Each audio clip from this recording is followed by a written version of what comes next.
demonstration that started at Nairobi's Uhuru Park made its stop over, among other institutions, the Parliament buildings, where the civil group accused Cabinet of inserting fictitious clauses into the bill which contravened provision of the Constitution. Kenyans are outraged at the actions of the Cabinet to water down the Leadership and Integrity Bill 2012. As you remember, we had the CIC that presented the original bill to Cabinet so that they can be able to endorse it, and then it comes to Parliament for passage. But what happened is they distorted the original Leadership and Integrity Bill and removed some clauses that are entrenched within Chapter 6 of the Constitution.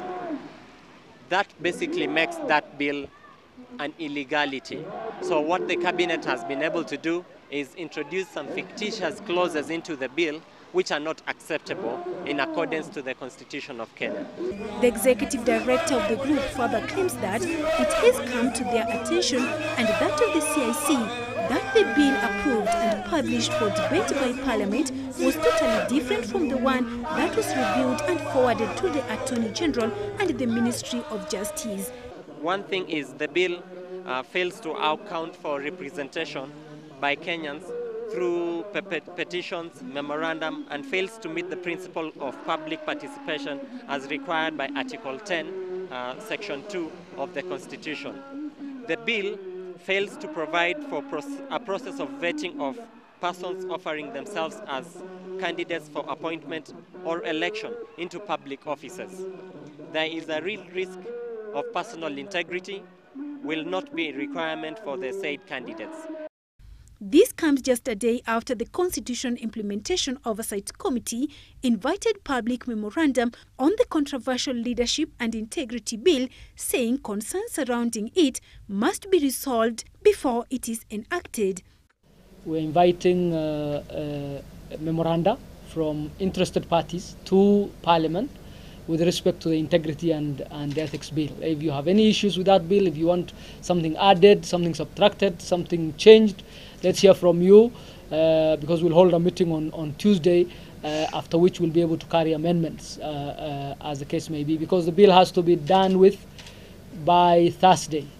Next Tuesday, the bill will be presented to Parliament and the group called on MPs to reject it. Kenyans, we have rejected it, and we want to ask Parliament to reject it when finally it is presented to the floor of the House. If Parliament goes ahead to pass it as it is, we will still petition the President not to assent to that bill. If the President finally assents to it, we are going to mobilize over 1 million Kenyans as required by the Constitution in order to ask that the Constitution should not be a thing for a few members of Parliament to try and use their vested interest in order to protect their corrupt selves. In their petition to the Speaker of the National Assembly, Kenneth Marende, they said that, like the vetting of judges and magistrates, politicians should undergo the same scrutiny. Kaloleni Member of Parliament, Kambi Kazungu, received the petition on behalf of the Speaker. Hii petition tutapeleka kwa Speaker. Hata mimi ni mmoja wale tunasema hiyo bill turekebishe.